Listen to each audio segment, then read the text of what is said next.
Hey everybody, how's it going? Thanks for joining me this afternoon. I've got a great stream with a great guest that I think you're really going to enjoy. So, I was listening to Darryl Cooper's excellent Martyr Made podcast on kind of the founding of modern Israel and the Israeli-Palestinian conflict.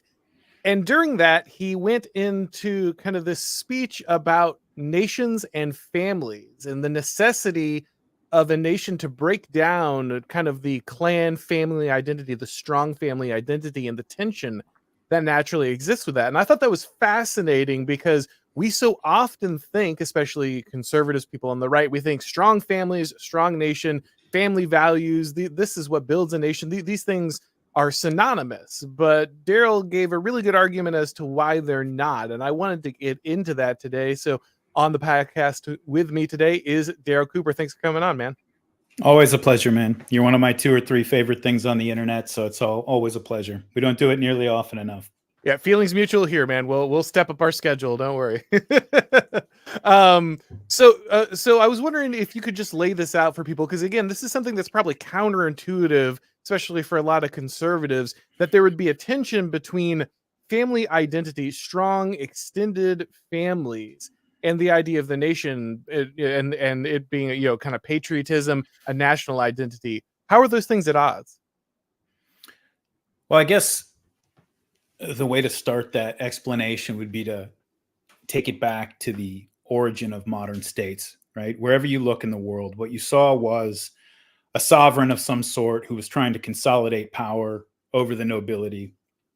And you saw these mechanisms that would take place across the world. I mean, you would see them among the Baganda in Africa, you'd see them in Europe, everywhere, where you have the monarch, and in the outlying provinces, different areas are controlled by his various nobles and so forth, and they have actual power bases out there, people who are loyal to them, to their family. And so one of the things that they would do is they would take, say, the first son, the oldest son of each family, and bring him to court in the capital. And it would be a huge honor, of course. We're going to bring your young son and raise him in court so he can, learn to do all the things he needs to do as a noble. It's a huge honor. You can't say no to it. And, when you look back and see the universality of something like that, you kind of recognize that there's a sort of game being trying to break down the loyalty of these oldest sons to the provinces, to break their connection with them and reorient their loyalty to the king, right? And so that's something that happens very, very early on. Now, once you get past that first layer of the nobility, traditional societies, they don't try to break down family connection among the mass of the people.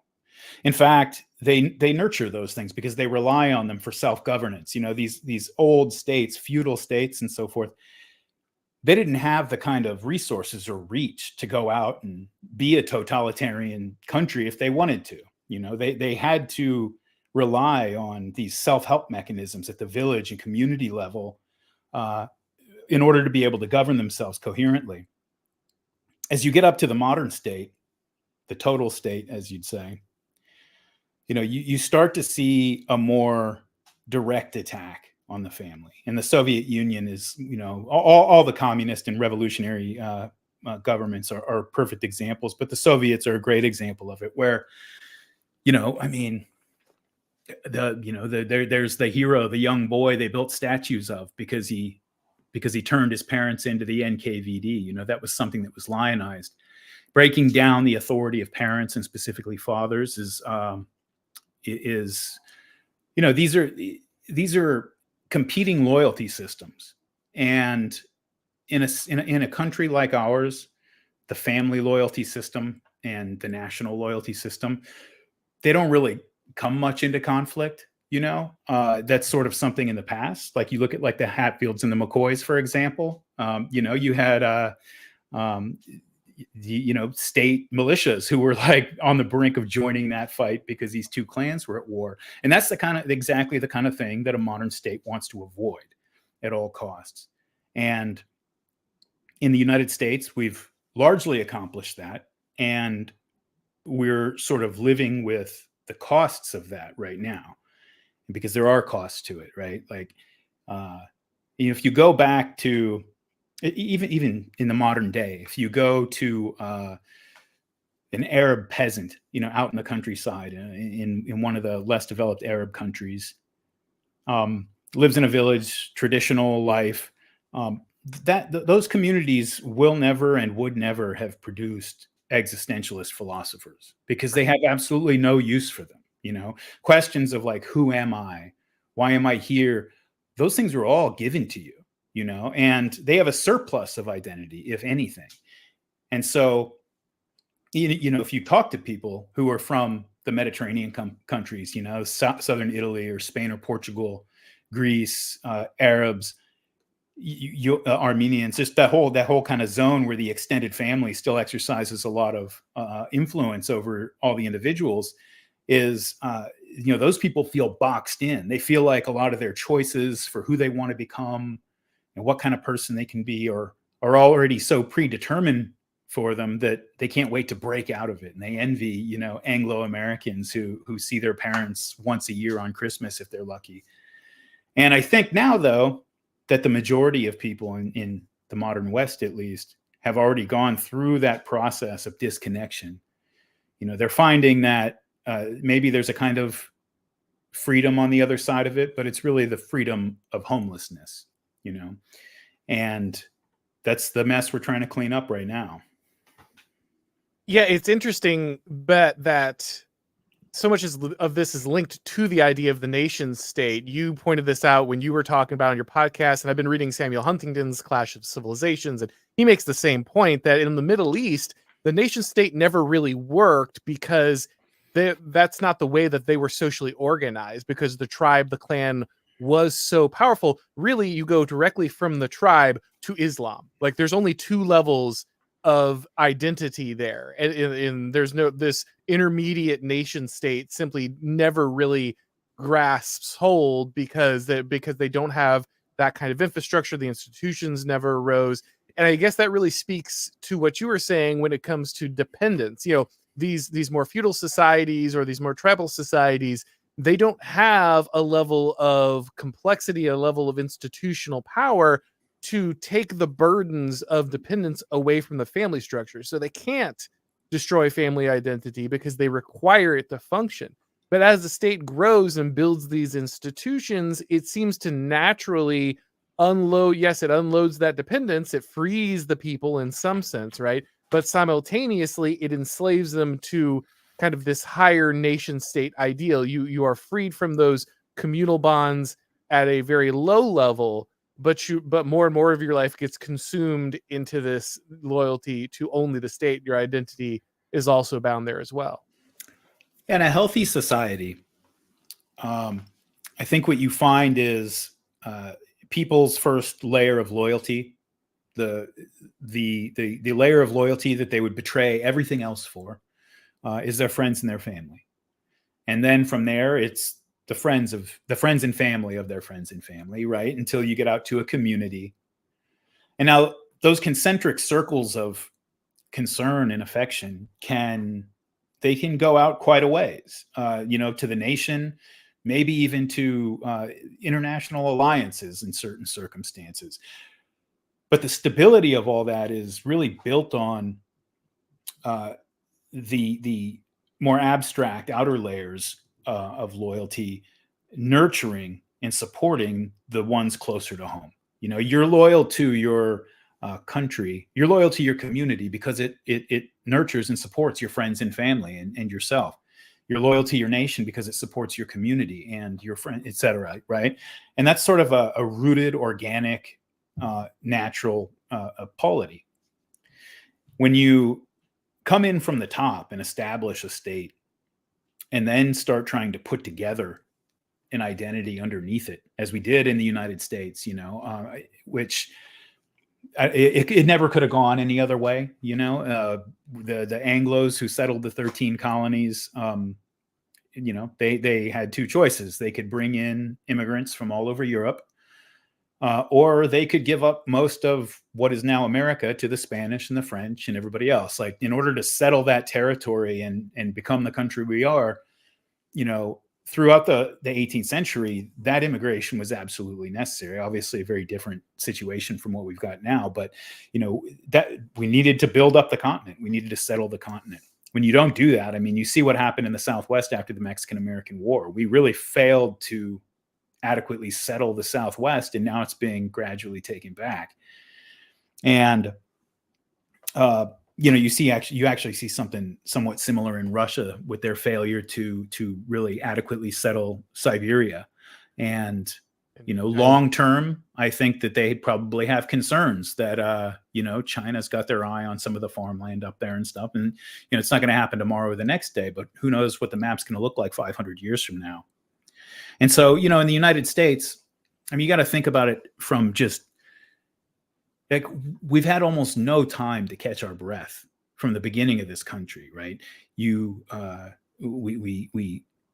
achieve our independence from Britain, and mostly an Anglo country, and obviously slaves in the South at that point. But within a couple decades, I mean, you have Irish and Germans flooding in, completely transforming the face of our urban politics and just the society in general, creating a new cleavage that didn't really exist before between the Protestants and the Catholics. No sooner did the second generation of Irish and Germans start to get settled and a little bit assimilated and so forth, then we started to get Eastern and Southern Europeans, an even bigger wave coming in the 1880s through, say like 1910 or so. And these people came into conflict with the previous generation of immigrants. You have the Anglo power structure on top trying to manage this whole thing. To a large extent, I wouldn't say to a large extent, but to a certain extent, the early progressive movement was largely an Anglo attempt to contain and manage the chaos that was coming in as all of these disparate peoples were entering the country and bringing different ideas and traditions to it. And 1924, obviously, we had the immigration law that more or less locked things down. And you start to see just maybe around World War II, I think World War II did have like a profound binding effect on the American country. Like it was probably the single strongest, let's say, the single strongest moment of American ethnogenesis short of the revolution itself, right? And, you saw, for example, like during the Civil War, after the Battle of Vicksburg, Vicksburg didn't celebrate the 4th of July for like 80 years or something after that. And the first time that they started celebrating the 4th of July again was July 4th, 1944, about a month after D-Day. And so it brought the country back together in profound ways, right? And all of these different people, you have to remember that up until really the like 1950s and early 60s, all of our big cities were still broken up into ethnic enclaves. The Irish lived over there, and the Italians lived over there, and the Jews lived over there. And they all thought of themselves as Americans, but they were they were all operating at different levels of assimilation based on their attachment to their old country, right? So if you look, for example, at at the Italians, when the Italians started coming in the 1880s and 90s, a lot of them would come and go. The men would come over and work for a while, then they'd go back and buy a farm, and that would be that. Or they'd come over for a while, but they still had extended family that they were close to back there, and they'd go back on a regular basis. So they're much more immersed in the culture of the old country. And as a result, Italians maintained a sort of ethnic identity. And there's also the fact that, Italians and Jews, if you compare them to like Germans and Irish and Scandinavians and so forth, if you look at an ethnic map of the United States, they're still much more concentrated basically within a few hundred miles of where they entered the country in New York back then. They haven't spread out all over the country to the same extent as, say, like the Irish. And so they've managed to hold together a certain ethnic identity much longer than the others did.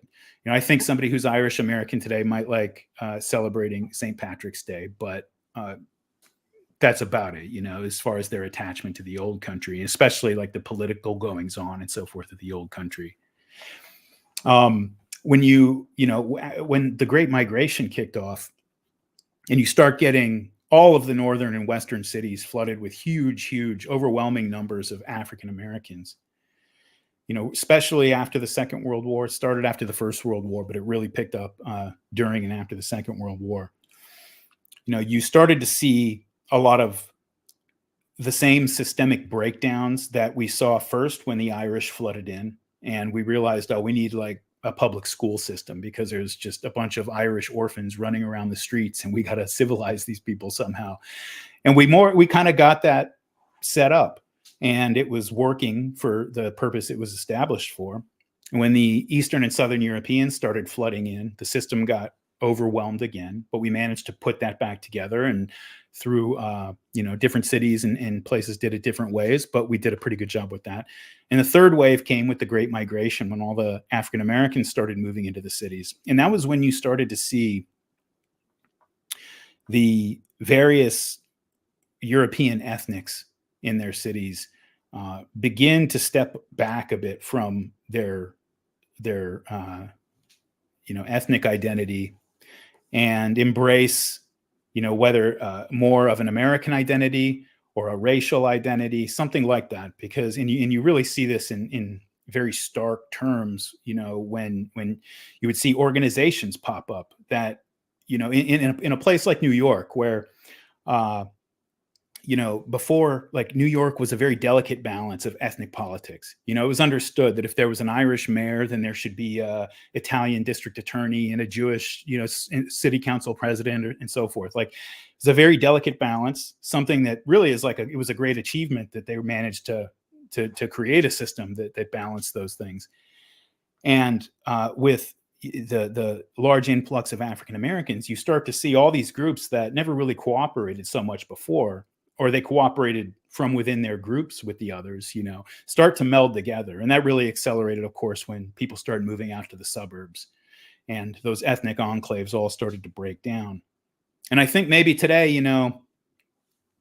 now that a lot of those strong identities have been attenuated or wiped out even, we've kind of swung the other way from, that surplus of identity that maybe an Arab peasant might feel bound by, to a real deficit of identity that leaves people vulnerable to branded identities, or really anybody who's got a compelling identity to sell to them. People are really looking for that, and it's whether or not something like that can be put back together once it's been torn apart, I don't really know. I guess we're kind of in uncharted territory here. You have to think, like, Homo sapiens, if we've been around for 200,000 years or something like that, for all of that until like the 1960s, you were very deeply rooted in a family context, a community context.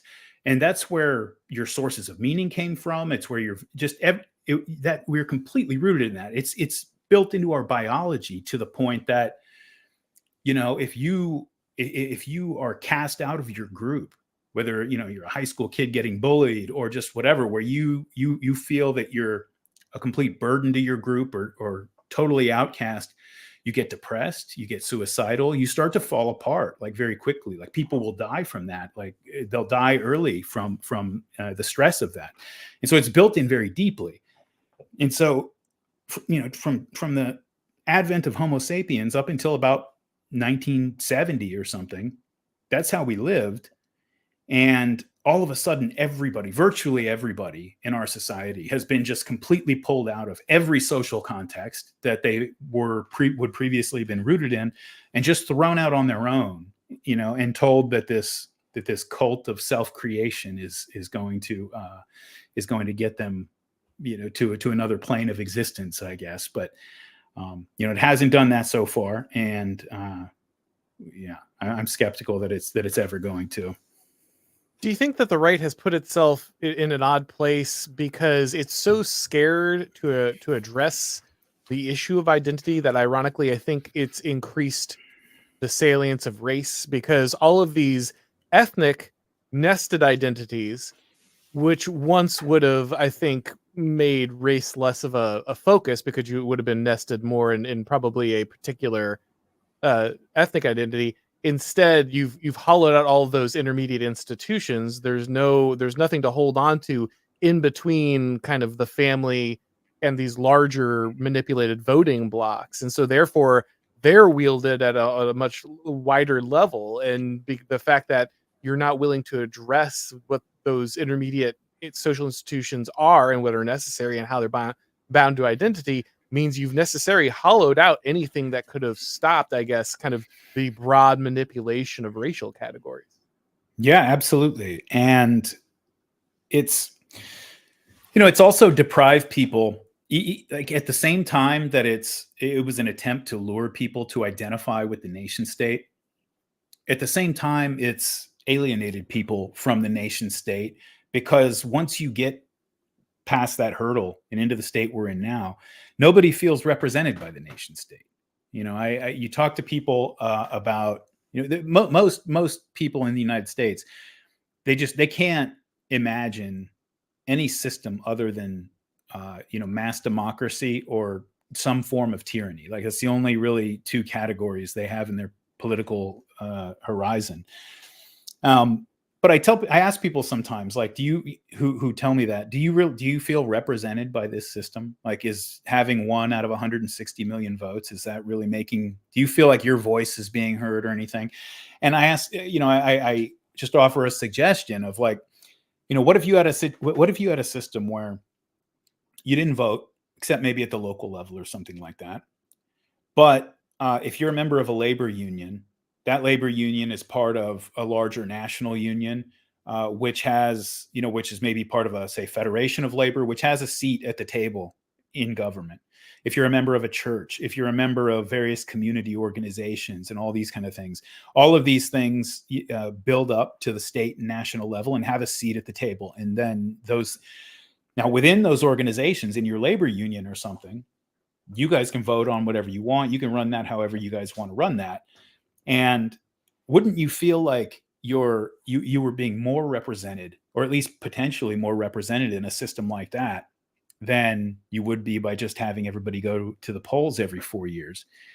And I don't know necessarily that is how it would play out. Obviously, all institutions can be corrupted. But it's an alternative that would that I think would sort of it would return us a bit to that to a system where those affinities closer to home and those institutions closer to home are nurtured by the larger system, right? I mean, it would give people an incentive to join their labor union and be active in it, because that's how you get your voice heard in government, to be active in your church and so forth. And there's no incentive for really any of those things anymore. And all of those incentives have been taken away. I mean, if you look at, for example, just go back to the Great Depression, and you imagine if something like that were to happen today, just the chaos that would break out in every American city. It was just, we would not survive the Depression the way we survived it back in the 1930s. In the 1930s, you still had enough communities and various community organizations, churches and so forth, that could engage in self-help, so that the government didn't have any of these programs yet. A lot of them were put together because of the Depression, but they were able to take care of their people. And today we don't have any of those things. And because we don't have them, like, it was understood in the day that if your church, your fellow church members, were helping you get past a period of unemployment, that this is something that first of all, that you're not demanding, you're asking for help. They're giving you help as a member of their community, and you're grateful for that help, and you understand that there's even probably, and there always was this up until mid-century, a certain level of shame that went along with accepting that kind of help, which is not good. Nobody wants to be in that situation where you feel that shame. But we kind of have decided that nobody should ever feel that kind of shame or that kind of pressure, and that these things are rights that should be bestowed. And so, instead of having to embed yourself in a community that you might need one day, because things might, the world might turn against you, You don't have to do that anymore. You can be completely on your own, and there are bureaucratic systems in place to do all the things that a community would have been able to handle on their own just a few decades ago. And so it delegitimizes a lot of those things. You know, a lot of the authority of a Catholic parish came from the fact that it supported its members. It was a community organization that you could fall back on if you really needed it. And when those things go away, you'd like to say people should just sort of, you know, in the case of church, just sort of have their abstract faith, and that should be enough. But in reality, you know, institutions they gain legitimacy through the support that they give the people who are involved with them, you know, and the state has sort of appropriated all those functions, and all of those local institutions have been hollowed out. Yeah, this really came together for me. Bertrand de Juvenal wrote On Power, and in there he explains the destruction of these institutions, and it's really the illusion of independence, right?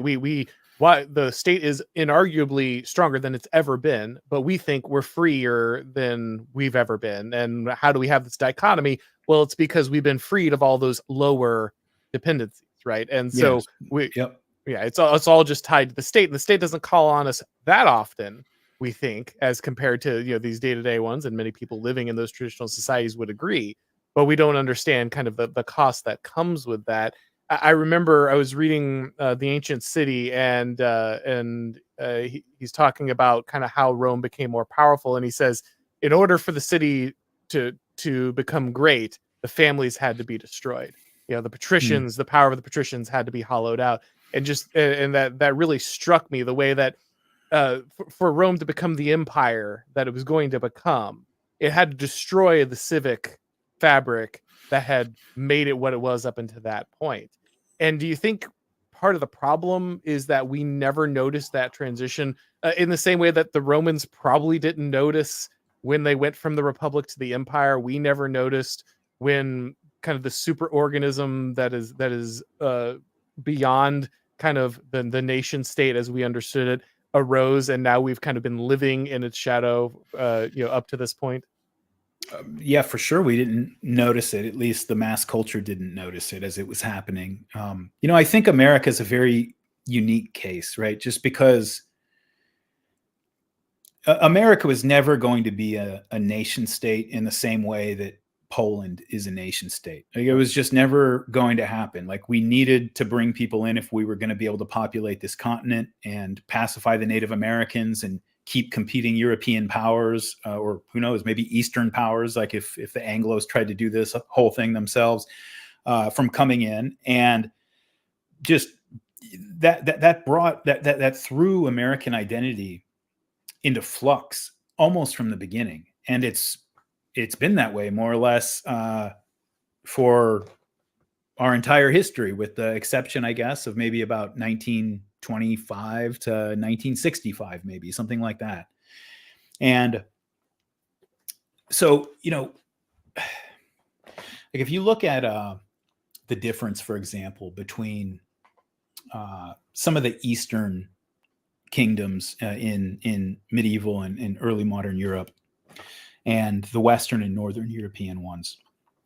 You know, if you go to Poland, Lithuania, or Hungary, places like that, you have examples of countries where the sovereign was never really able to break the power of the nobility. And as a result, they never put together states with the same cohesiveness and ability to act powerfully that you saw in, for example, like in Russia, for example. Now, Russia's the far other extreme, where the Tsar broke the nobility and made, you know, completely domesticated the nobility.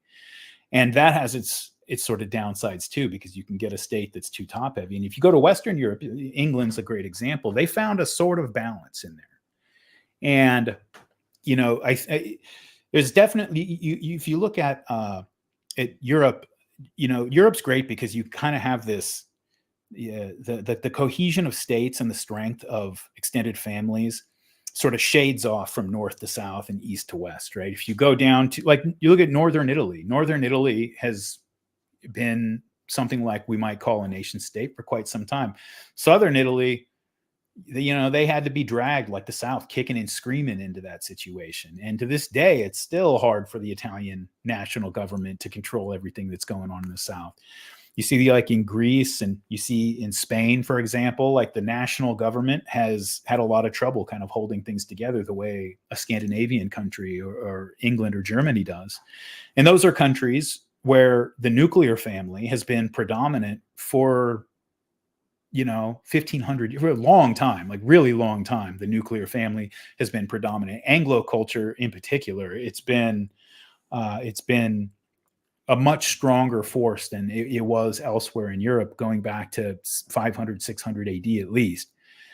And so it's a lot easier. Those are much smaller blocks you have to move around to build up the edifice of the nation state than trying to move around these large, rooted, extended families who have deep ties to specific regions of their country and things like that. And because and there's an economic aspect to this too. I mean, when you have the nation state system and the capitalist system, both of these things are like deeply at war with local affinities and local loyalties, right? Like it's a huge bummer for McDonald's that people in India won't eat beef. Right. They have to, maybe you have to rebrand all these pork products and all these other, it's just a whole hassle. And it would be great for McDonald's if India just gave up their religion and ate beef. That would be so much easier, much more efficient. And, like the nation state, I think is much more, on some level, is more consciously attacking those institutions because they challenge its power. Whereas capitalism, I think, kind of corrodes those things, more than that.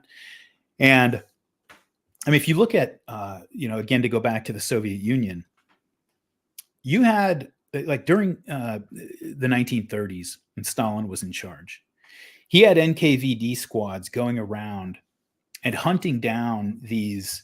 There were these sort of traveling bards in Ukraine who kind of, it was mostly outside of the cities in Ukraine. It was still mostly an illiterate population. And the way that their cultural traditions and their sort of epic history of themselves was passed on was through these bards. Most of them were blind. And they would travel around and tell these stories and sing these songs and so forth. And it was an institution in the country going back many centuries. And Stalin had those people hunted down to the point that he was having blind men just killed because they might be one of these guys. Like, he very actively wanted to break that down. Just, that specific local culture. And, we can look at that and say that's just a monstrous thing to do. And of course it is. But it was a necessary thing to do if you were trying to accomplish what Stalin wanted to accomplish in the Soviet Union, and the long-term effects of that, after 70 years of living in a state where kids were encouraged to turn in their parents to the secret police, where everybody worried that their neighbor or even members of their own family might be compromised by the state, that they, everything they're saying to one another might come back on them in some way. So they have to be guarded even among the people they're closest to. It broke the whole society up into just completely atomized individuals. Like, every person, they might as well have been like floating in a spacesuit in space by themselves. That's how disconnected they were. And when the state system started to fall apart, you look at Russia and the post-Soviet world in the 1990s and what happened there. I remember years ago, I read a book by that investor guy with the bow tie, Jim Rogers. And, he's like a billionaire, and he went and he outfitted this Mercedes, spent like $200,000 outfitting this Mercedes with big off-road tires, and like made this like really just crazy vehicle. And he decided he was going to go on like a trip around the world. He spent like a year and a half or something just going all over the place. And when he was in the post-Soviet world, he said that one of the things that struck him more than anything is that he would go to this hotel or this dacha like on the Black Sea, and it's just a gorgeous setting. And this hotel is so opulent and beautiful, just the everything about it. And yet you would go in, and all of the doorknobs and the water faucets, they were all just cheap things that had been thrown in there because everything else had been stripped away. And as things were breaking down. And that's what you end up with when you have a society that's completely composed of individuals. You lose the ability to convince yourself that you shouldn't just take what you can get for yourself right now and not worry about anybody else or the future or anything beyond your immediate needs. And so you go into this, a period of asset stripping, which is really like the state I think we've been in since the 1970s.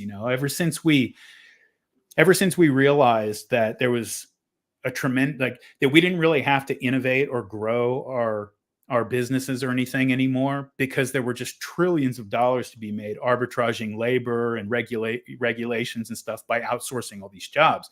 Like, why would I as a CEO take a risk spending $1 billion to innovate a new product when I can make $10 billion by shipping my factories to another country? So that's what we started doing, with no concern for the future, no sense that you had any kind of an obligation to the place that you were living and that you were from. And it may be that mentality is sort of built into America at a very deep level, like from its founding, in the sense that, in the United States, like a community has no rights. Like it's not considered a corporate body the way a corporation is, for example. A corporation is a legal person in certain ways, and yet a community is not. It has no collective rights whatsoever, which means, when a business owner wants to pull his factory out of some Midwestern town, he's going to move it to Mexico. The individuals in that place can complain, but the community itself has nothing to say about it. It has no standing in our system. And that's a fairly new thing. The idea that even in the United States, actually, like when I really think about it, it's sort of a new thing. If you go back, like I was talking about, to the New York ethnic politics, and it wasn't exactly codified in law or anything, but it was understood that, the Jews and the Irish and the Italian, they had certain rights. Like they had a certain amount of, now, of course, those rights were dependent on their ability to exercise power and retain them, make sure that their presence was felt. But it got to a point where everybody did realize that it's not just that you're a New Yorker, it's that you live on the Lower East Side, you work in the garment industry, and you're an Eastern European Jew, and you're part of this group that has a certain place in the society with certain obligations and certain rights and privileges. And that I think has been just completely lost. I mean, maybe the only place you see it anymore, it's the only form of immigration that, the left really doesn't like, is when you see them pushing back against gentrification. All of a sudden, these ethnic communities have, strong provincial rights again that they should be able to defend. Yeah, the liberation of capital, its deterritorialization, means that there's a complete destruction of lower time preference, because it's no longer grounded in serving anything. It's no longer particular to a people or to their welfare, and so there's no interest by the operations of capital to better that area. It's only about removing the barriers and kind of removing the friction of the system and the efficiency of the bureaucracy.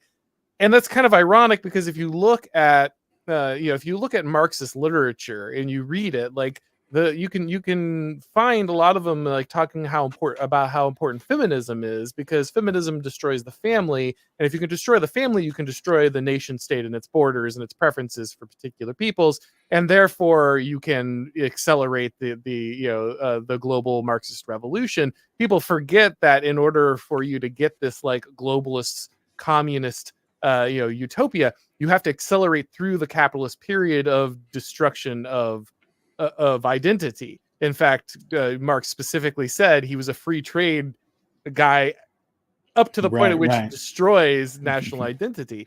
And so people forget that this is that it's actually a handmaiden of this process, and that Marx was actually counting on that aspect of capitalism to create kind of the global utopia. And that's kind of the next thing I wanted to ask you is one of the problems we're running into, and people can call this communism. I prefer managerialism. I think that because you can get different flavors of it that don't have to be communist, and I think that's what so many people have had a problem with.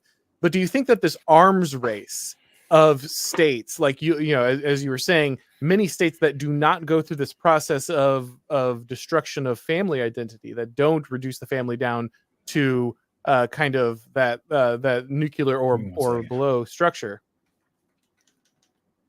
But do you think that that reduction, or you know, the fact that if you don't go through that, you don't become a stronger state, you aren't able to centralize and compete, is a problem? Because you know, every state is in an arms race basically. You know, once France gets the levée en masse, well, you better have the ability, you know, to conscript people if you want to, you know, kind of stay in the race. If they build tanks, you build tanks. If they build nukes, you build nukes. And eventually, like, your state just can't compete if you don't destroy families. But at the same time, you're also breaking down, you know, things that you'll need, that, you know, if you don't have a perfectly run state.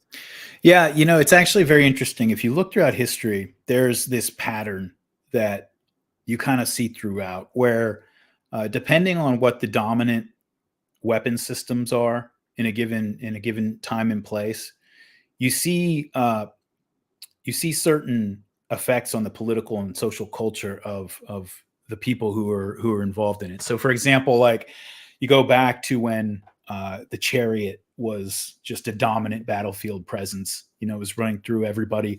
Chariots are expensive, horses are expensive, armor is expensive. You had a very aristocratic society, power very much concentrated at the top. Same thing when you had, you know, when heavy cavalry dominated the European battlefield, very expensive. When you look at, say, like ancient Greece, you had a citizen army because their battle tactics were based on the phalanx system, and they need, you know, and granted, it wasn't every single, you know, you had to be a citizen in good standing who could afford to outfit himself as a soldier in order to be able to participate in the polis and be a soldier. But you needed a lot of people to make that system work. And you get up to, you know, say especially after the 30 Years' War with the reforms of Gustavus Adolphus, and then just into the early modern period of warfare, going through like World War I and II. You know, we drafted 16 million men. The United States did during World War II, or we called up 16 million men to go to war, fulfill various functions. You know, in that era, whether anybody liked it or not, like average people were realizing that they had a certain amount of value to the state, that they were necessary to the state's survival, and the powers that be understood that to, you know, to a large degree, that they couldn't alienate these people past a certain point because they needed them, you know, in order to be able to compete, like you're talking about. And it does feel like, you know, we may be moving into back toward, swinging back in the other direction right now, with technology moving to the point where, I mean, even our wars, you know, they're largely fought by massive weapon systems that can only be afforded by nation states. That's been the case for a while, but technology that, you know, can be that really makes the mass conscription of soldiers pretty irrelevant, right? And, you know, the ability for a state to control and manipulate its population in the modern age in order to get them to do what they want. Although the science of that has not been perfected, and a lot of times they create effects the opposite of what they're trying to achieve, they are getting better and better at it, you know, all the time. And that's something that, you know, I think we should all be pretty concerned about. You know, when I think about, you know, in the past, when a state became tyrannical past a certain point, the rulers had to worry about an uprising from, you know, within the population. Nowadays, with, you know, everybody sort of being a cyborg by proxy with their phones and being tracked in everything they do, from where they go to what they buy to who they talk to, and just with AI systems building detailed personality profiles of every single individual and social profiles of every single individual in the society. You know, I think it would be very hard to, even like to organize for resistance in any form, right? That's something that like this is an important point that people talk about. You see this on the dissident right all the time. Like we need some kind of a revolution. We need. I hope that maybe just some kind of accelerationist dream where things fall apart and then we can really sort of come together and make this happen. And that is a completely wrong way of thinking about the situation. In a situation where everything crumbles and falls apart and everything is up for grabs, it is going to be the people who are already organized and prepared for that, who already have institutions and power structures put together to take advantage, who are going to come out the best in that fight. You don't organize yourself, you don't organize your community in the midst of a breakdown like that. When uprisings have happened in the past, it wasn't just a mass of individuals who were deciding to rebel against the king. These were families and communities and regions that had very, very deep ties and loyalty to one another, and they were rising up. And you can kind of do that, without having to worry so much about whether the king's agents are going to penetrate your organization or something. And nowadays, when you have people as disconnected as we are, I think that breakdown is probably the last thing people should be looking forward to. Well, I would think of it, it's not so much looking forward to, but I would think of it this way. I think you're right that there's probably not a lot of chance of any kind of revolution or those kind of things. I don't think that's kind of in the cards for a lot of reasons, including the ones that you mentioned there. But I think we are testing the limits of how the total state can control people without just burning its social capital to the ground. As we said, yes, you are gaining more control. Yes, you are have these incredible systems of observation of those things, but you also can't get your planes to take off and land reliably, right? And so how long can you operate a complex network of interdependent systems while destroying your social capital? And I think the answer to that is low. I think what's going to happen, if anything, is, and this isn't an optimistic view, to be clear, I'm not saying this is the good outcome, I'm just saying it's the likely one, is that these systems collapse in on themselves because they simply cannot be maintained, because we simply refuse to educate people in important things. We refuse to have people bound together in consequential, social formations, and instead we hollow everything out. Right now, the total state is more or less released, and forgive me because this is going to be a very materialistic explanation, but it's the best analogy I've got. The total state has released a intellectual pathogen. They've released a we're going to evolutionarily select for people who can resist mimetic pathogens. We've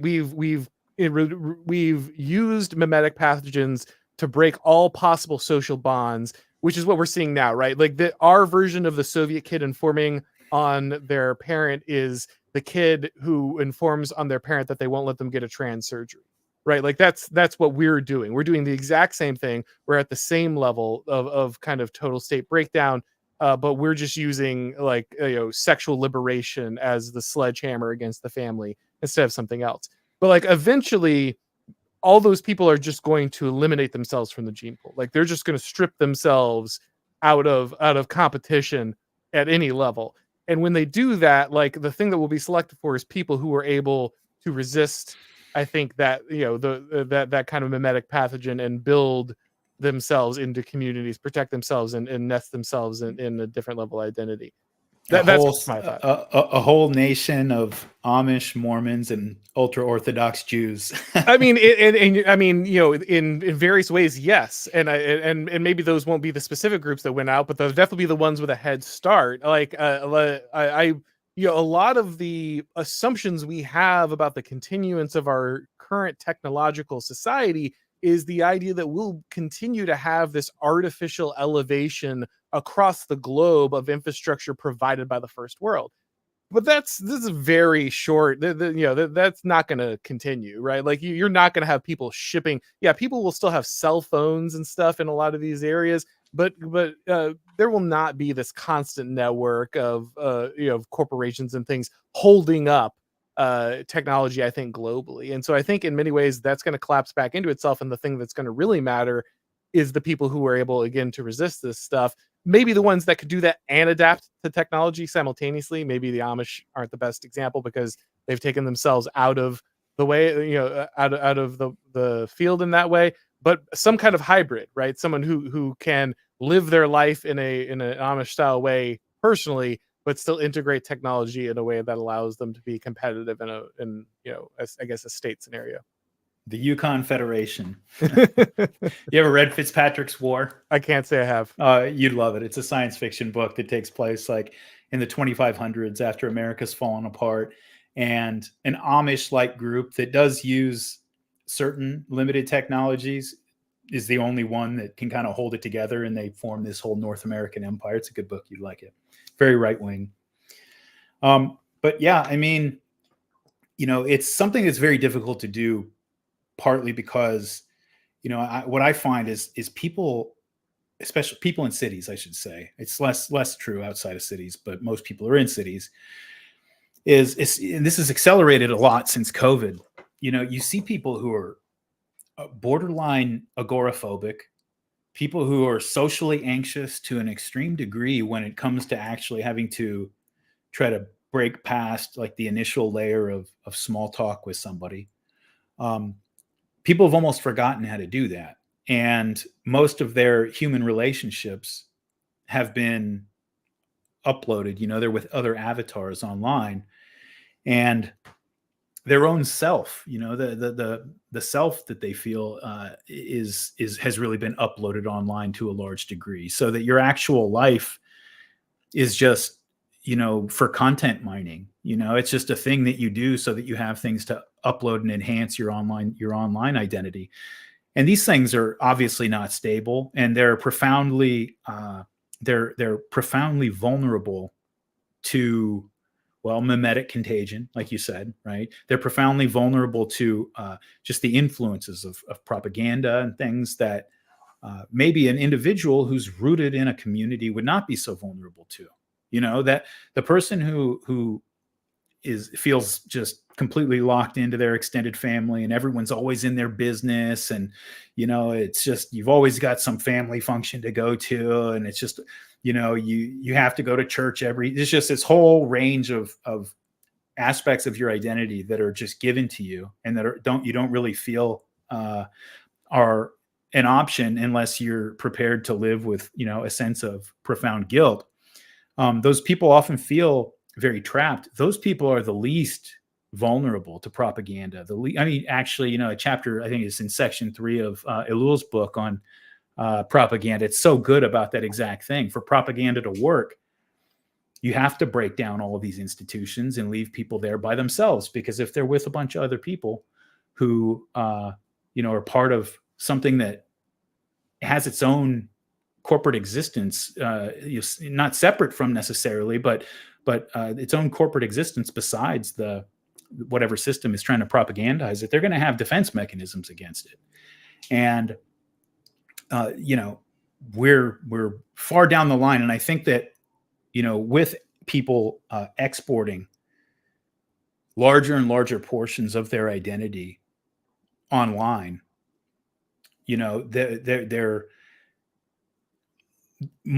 that portion of their identity is much more vulnerable to manipulation by various means. And it's yeah.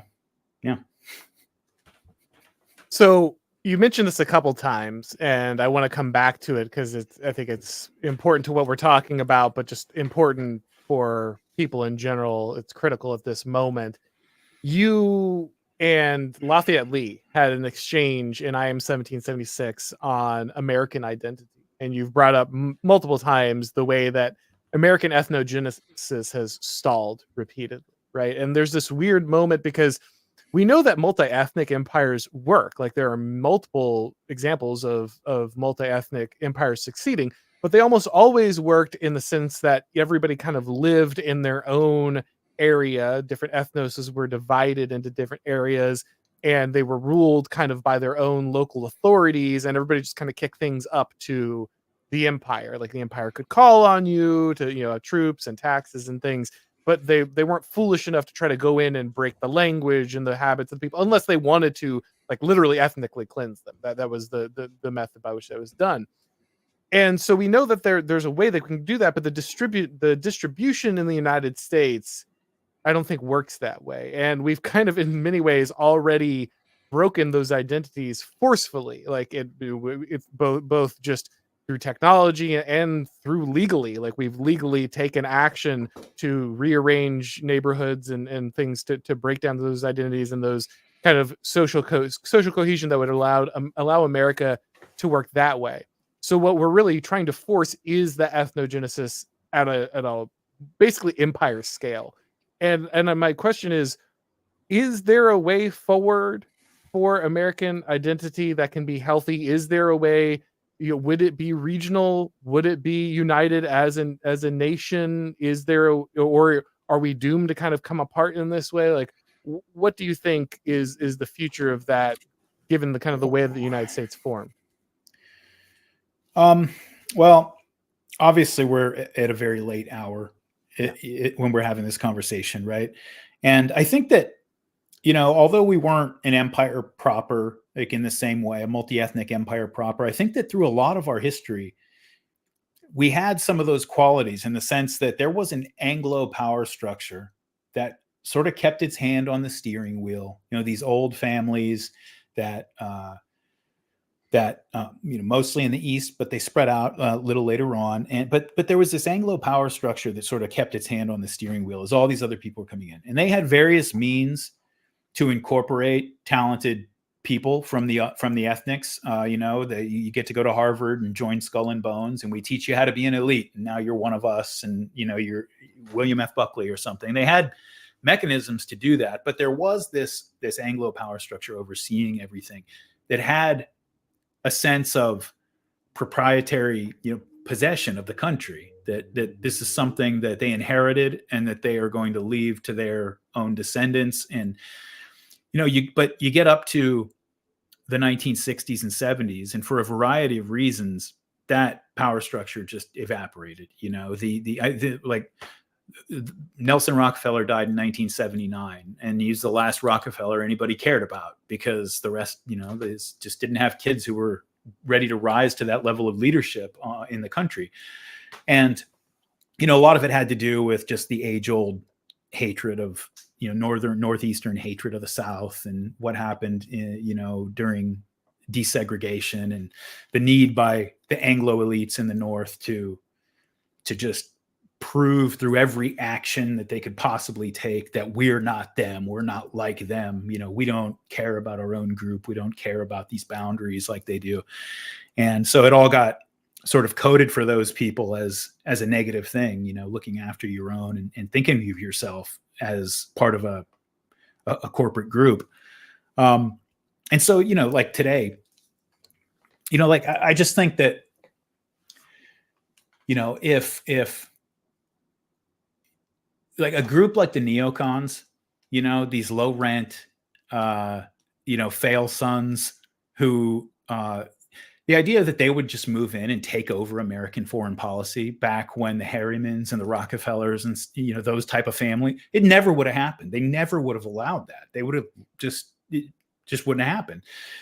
But since that power structure is sort of evaporated, the American system is just available to whoever happens to be the most organized group who can do that. And neocons they're a well-organized group that knows how to exercise power within a context of sort of social and political chaos like we have.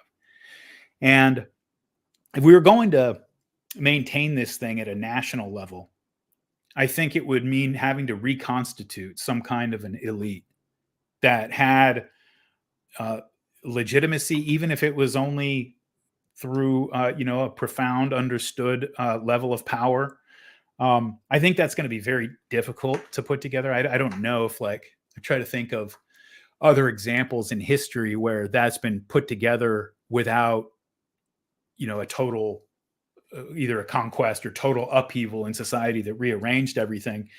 But I do think that like our best hope probably is that we end up with some mix of regionalism, and where people go back to identifying more with their state, with their region, with their local culture, and still understanding that those things that they're a part of benefit from remaining in a relationship with the other regions of the country and working together. Now that's obviously going to require severe rolling back of federal power. I think what's going on in Texas right now is great. I was going to say, yeah. Federal power is never going to be rolled back through like legislation or something, through reform. That is not going to happen. It's going to be rolled back through confrontation, or it's not going to be rolled back. That's it. You have to call their bluff and make them do the thing they're threatening to do, and then see how people respond to that and whether they're willing to take it or not. And, my bet is that this is not 1861. This is a totally different scenario where, people, they're not sending the army into Texas. And if they try, then this whole thing is over. Oh yeah. And so, I think that, at the same time though, look, some kind of peaceful devolution of power and identity, that's important too, down to a more local or regional level.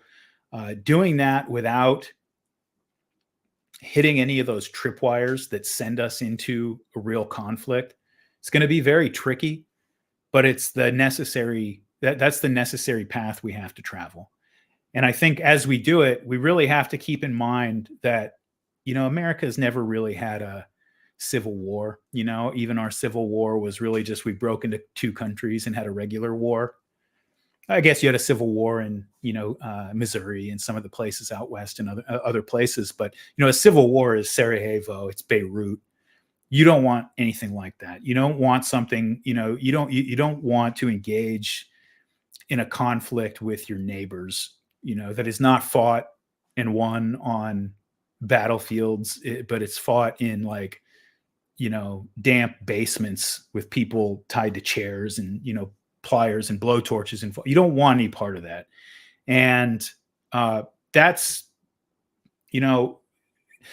when things kind of end up for grabs, if there is sort of a, people see federal power beginning to break and which region or which communities are going to pick up which pieces, there's a great danger that we break out into some kind of conflict like that.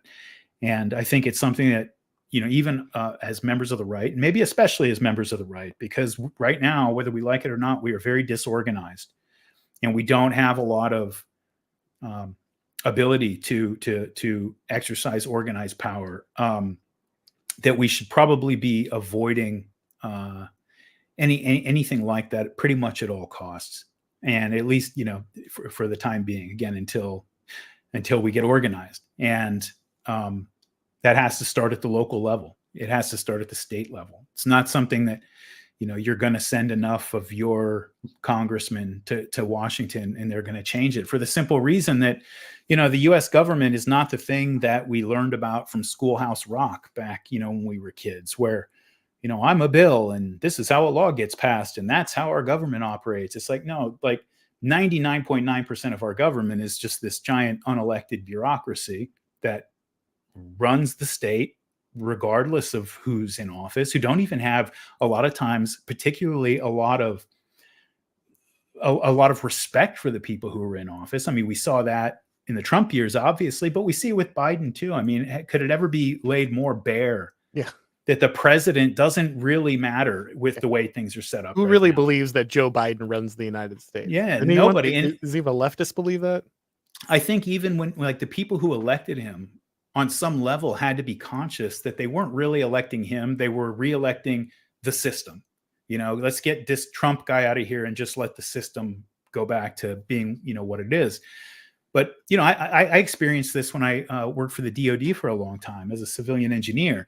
We'd be in there in our office, in our building, and we get a new Secretary of Defense and a new Secretary of the Navy and a new Chief of Naval Operations and so forth. And you start to see signs pop up all over the building. Here's a new program. It's the SNAP program, you know, where we're going to do all these things and reform this.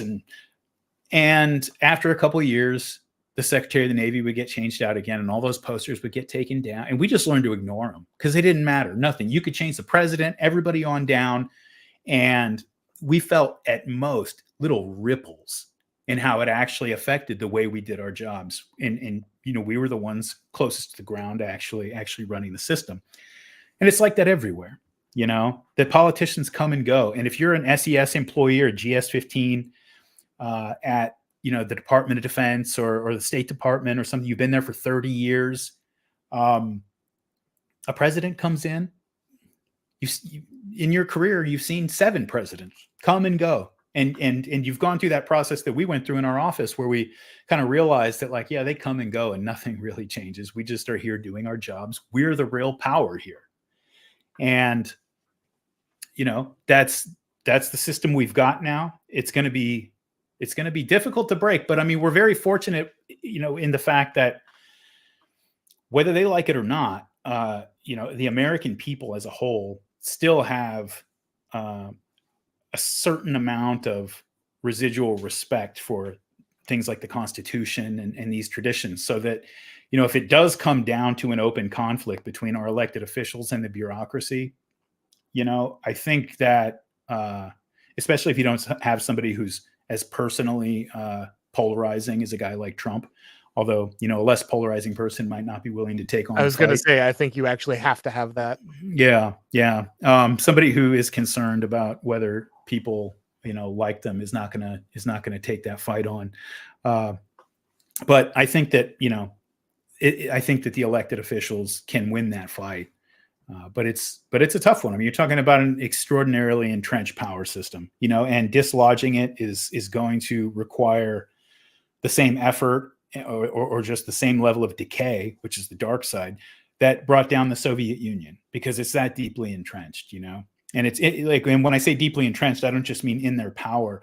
I mean, it has such deep penetration into our lives, into our communities, like that it's going to be hard to extricate it. I mean, we have to be prepared to take up a lot of those functions that we said had been replaced, you know, that communities used to do, families used to do.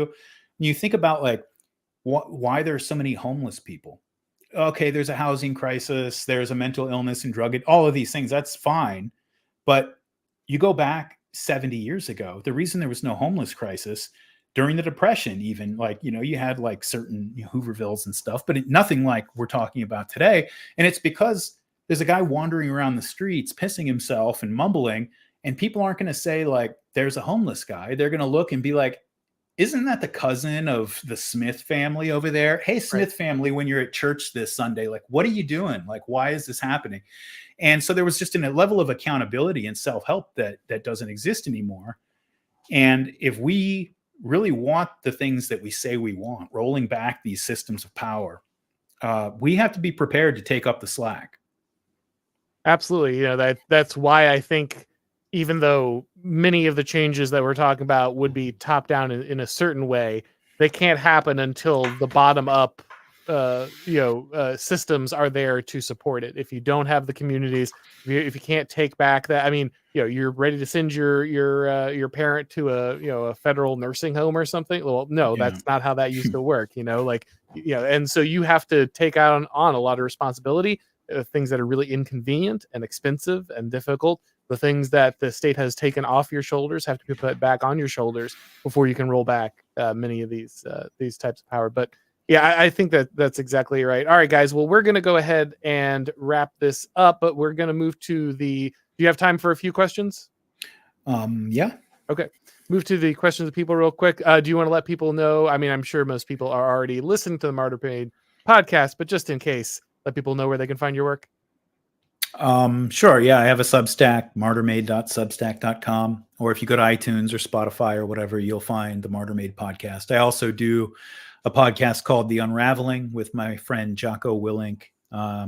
We talk about sort of more contemporary and more recent history, I guess. We've been doing a lot of Cold War history and contemporary politics. So that's about it. Yeah, like I said, the Israel Palestinian one is a much must listen to, guys. Everybody has to go back. Essential listening. All right, so Cooper Weirdo says, "Identity, is that a brand or a TV show?" Yes, very good, sir. It's a great question. At this point, yeah.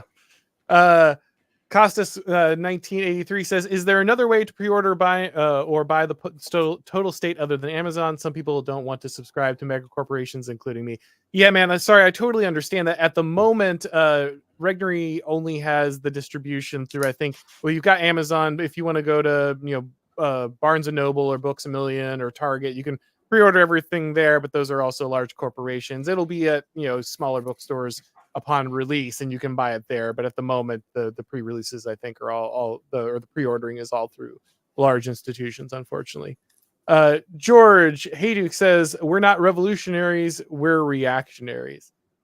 Yeah, I mean, obviously, I think that's true in a sense, but I think you have to understand that either way, the mindset has to be you are not the establishment. The establishment is not in your favor, and that's kind of the mindset. The problem with the conservatives has been the idea that you're just conserving the institutions, and eventually, if you can just reform the institutions enough, it'll be fine. And I think that's a failing strategy that we've seen over and over again.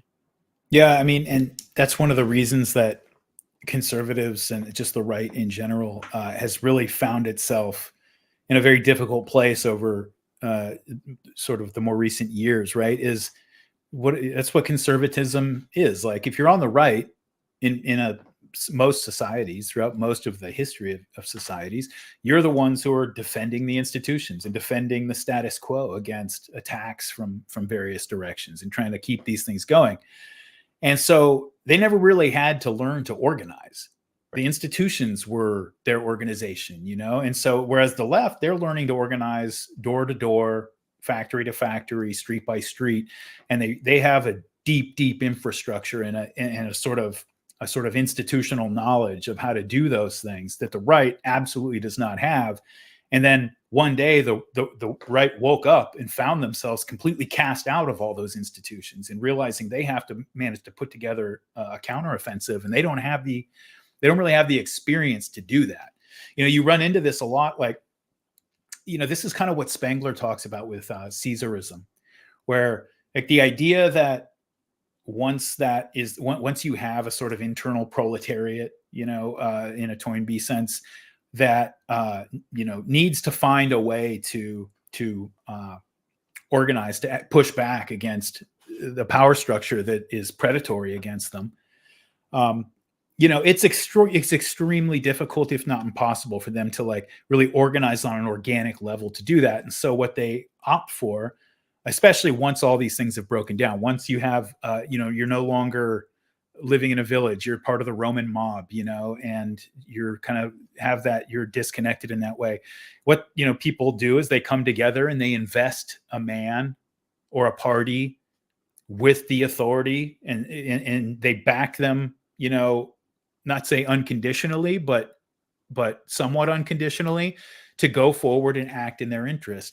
And they don't ask much. You see this with Trump. You see it with a lot of the people who are most popular, on the right, is they don't seem, in the National Review types, they just can't understand this at all. That like, I thought these people, they voted for Mitt Romney, they voted for John McCain and George Bush. I thought they cared about free market economics and they cared about and it's like, well, yeah, they kind of did, and they kind of still do. But right now, what they're like, what's driving their decision making is it's very simple. They can look up and see that these people hate me. That guy doesn't seem to hate me. And so I'm just going to throw in with that guy. And if he does things I don't like, I'll complain about it or whatever, but I'm throwing in with that guy.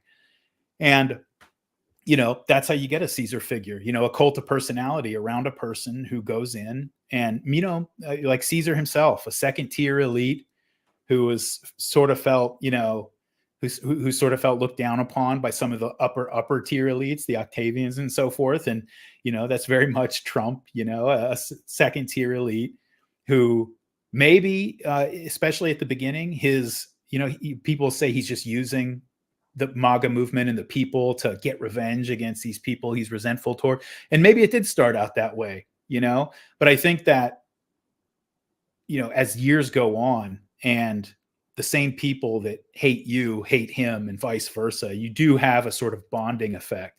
And I would be very surprised. You have to be like a complete sociopath to not feel a sense of affinity for the people who have stuck with you through everything that he's gone through, at this point. And, that's a powerful binding effect, just the fact that how the Rex is born. Absolutely. Yeah.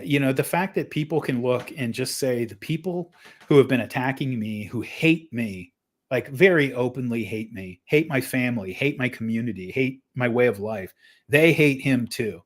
And he doesn't look like me. He lives in a place with golden toilet seats or whatever. But if they hate him and they hate me, like there must be something that is there connecting us. And that's powerful. It's really powerful. Yeah, this is something I tried to explain to DeSantis backers a lot. They're like, well, he's more competent. I'm like, yes, of course. But that is not what this is about. I know you did the same thing with the thread, that you talked about. Like Trump touched something about American identity, a live wire that no one else had touched in a long time. And you can't recapture that by just being really competent. Like it's not the same thing. It's not the key ingredient.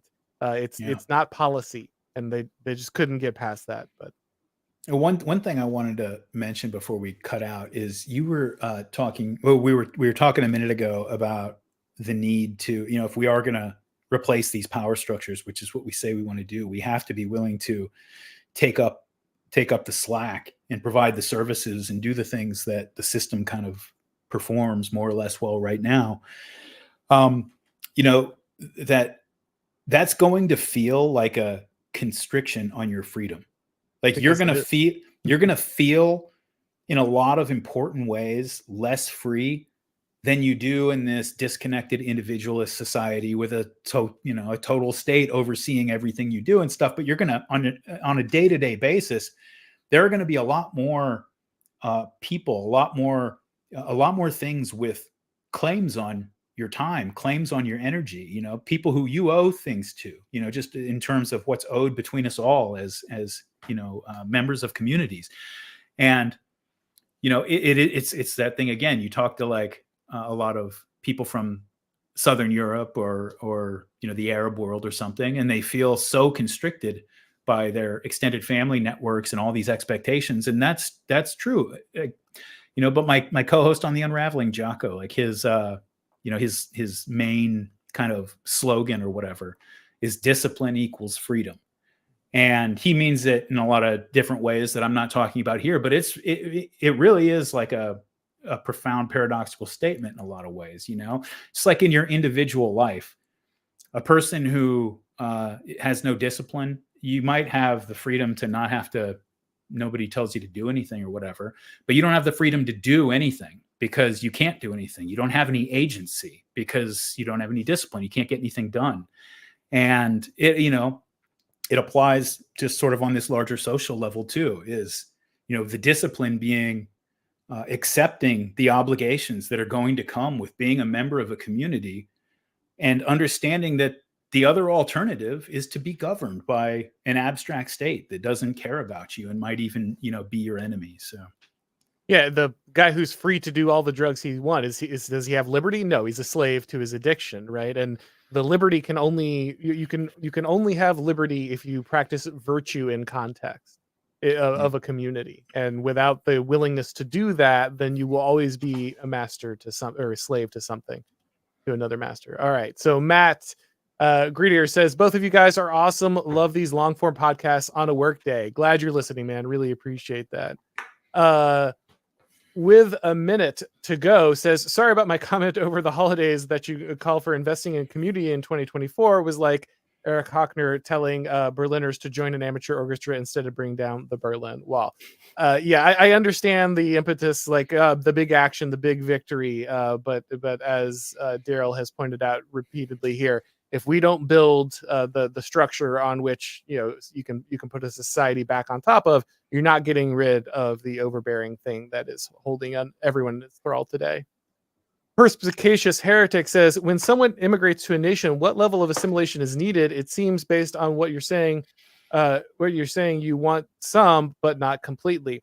Well, again, it kind of depends on what there's a lot of moving definitions here. But most traditionally, a lot of cultures understood you could eventually move in, and blend into different societies. But this was not a 1 year thing or a 5 year thing. It wasn't, you don't just take a civics course. This was often a multi-generational commitment. If you wanted your family to really become part of another group, another nation, you really had to commit to a multi-generational blending process. And if you want to continue to operate a multi-ethnic empire, you can do that, but I think you need to understand it in that way. If you actually do want to integrate people, if you really actually do want to assimilate people, you need to understand it as a process that goes on for many decades, many generations, not just something that happens because you come in and take a class and raise your right hand.